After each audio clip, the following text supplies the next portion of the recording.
Gixxer বাইকে একটা ছেলে অ্যাক্সিডেন্ট করছে, ইন্নালিল্লাহ। এখনো ব্লাড এগুলো রয়েছে।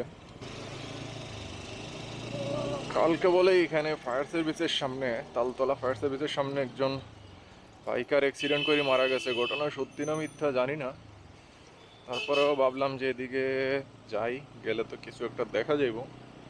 রাত্রে হঠাৎ ফেসবুকে দেখলাম, রাত্রে না সরি সকালে, এই জন্যই মূলত এদিকে আসা। সত্যি না মিথ্যা কে জানে, বুঝতেছি না। ফেসবুকে একজন পোস্ট করলো, একটা হিন্দু একজন ছেলে, ইমু কি জানি নাম, আর বাইক হইতেছে জিক্সার।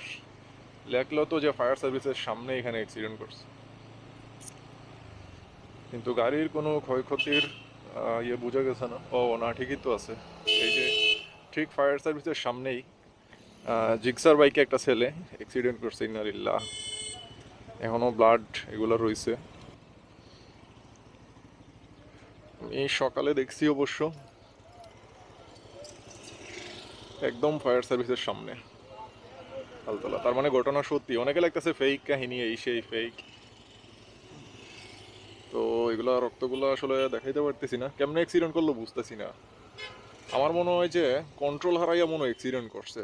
ওই যে দেখেন এখানে ওদের গেটের সামনের থেকে গাড়ি স্লিপ করে ওই গেটের এখান পর্যন্ত গেছে। দুইজন ভাইয়া, দুইজন মারা গেছে। কেমনে অ্যাক্সিডেন্ট হয়েছে কেমনে? মানে বাইক আমি দেখছি ফেসবুকে, লাগছে কিসের লগে? বাইক অ্যাক্সিডেন্ট করছে দেখছি, মানে অ্যাক্সিডেন্ট করছে কিসের সাথে? কন্ট্রোলার নাকি গাড়ির সাথে?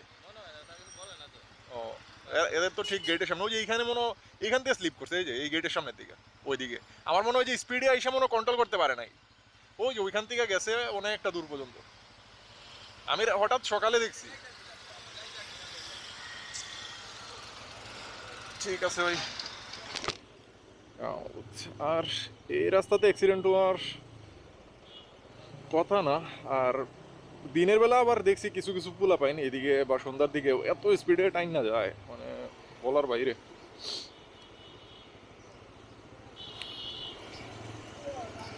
ভাই যাই করেন, বুং বাং যাই করেন, দুই চাকার বাহন। এই ভাই বলতেছে যে দুইজন মারা গেছে। দুই চাকার বাহন ভাই যত পারেন কন্ট্রোলে চালাইয়েন, ঠিক আছে? আমি নিজেও ওই যে শহরের ভিতরে 40-45 মানে এই স্পিডে চালাইতেও ডর লাগে, যে পরিমাণে যে রিক্সা সিএনজি। এই দেখেন রোডের মাঝখান দিয়েও চালাইবো, আপনার কোনো সাইড দিব না। এখন আবার আপনি ওভারটেক করতে গেলেই অ্যাক্সিডেন্টগুলো হয়। তো খুব সাবধানে চালাইতে হয়। আমি তো খুব আস্তে ধীরে চালাই, তারপরেও ভয় লাগে। কারণ যারা আমার ভিডিওগুলো দেখেন বুঝতেই পারেন যে আমি কতটা আস্তে চালাই। আমি কিন্তু রাফ টানি না, ঠিক আছে? তারপরেও ভাই ভয় লাগে। দুইজন মারা গেল। অ্যাক্সিডেন্টটা কিন্তু ছোটোখাটো, কিন্তু মনে হয় হেলমেট টেলমেট ছিল না। আর সম্ভবত যতটুকু বুঝলাম বেশি স্পিডের কারণেই স্লিপ করে পড়ছে, কন্ট্রোল করতে পারে নাই। যে গেটের সাথে ওই যে হাঁটার যে জায়গাগুলো বাম পাশে ওয়াকওয়ে, ওই ওয়াকওয়ের কোনায় বাড়ি হয়ে অনেক দূর পর্যন্ত বাইক শেষ রয়ে গেছে। এটা দেখলেই বোঝা যাইতেছে। অন্য কোনো গাড়ি মারলে তো, বা ট্রাকের সাথে বাসের সাথে যেটার সাথেই লাগতো, তাইলে তো গাড়িটারি ভেঙে যেত। বাইকের কিছু হয় নাই, অথচ দুইজন মারা গেছে। ওইরা হয়তো মাথায় আঘাত খাইছে, এই আর কি।